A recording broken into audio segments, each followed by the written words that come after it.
മനുഷ്യരെ മതത്തിന്റെ പേരിൽ തമ്മിൽ അകറ്റുന്നവർ, വിദ്വേഷത്തിന്റെ വിത്ത് വിതയ്ക്കുന്നവർ, തെരുവിൽ വെച്ച് നിരപരാധികളായ മനുഷ്യരെ കൊന്നുകളയുന്ന അനുഭവം. എന്നാൽ കഴിഞ്ഞ 10 വർഷമായി കേരളത്തിൽ എവിടെയെങ്കിലും ഒരു വർഗീയ സംഘർഷത്തിന്റെ വാർത്ത നിങ്ങൾ വായിച്ചിട്ടുണ്ടോ? ഒരൊറ്റ വർഗീയ കലാപമില്ല. വർഗീയ കലാപങ്ങളിൽ കൊല്ലപ്പെട്ട മനുഷ്യരുടെ വാർത്ത 10 കൊല്ലമായി നമ്മൾ വായിച്ചിട്ടില്ല. പോലീസ് വെടിവെപ്പില്ല, സർവം സമാധാനം, ശാന്തം. അതെന്തേ കേരളത്തിലെ വർഗീയവാദികളെല്ലാം വിസ എടുത്ത് ഇന്ത്യ വിട്ടുപോയോ? ഇല്ല.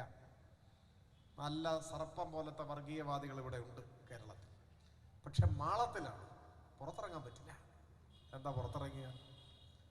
കേരളത്തിൽ 10 കൊല്ലമായി വർഗീയവാദികൾ മാളത്തിലാണ്.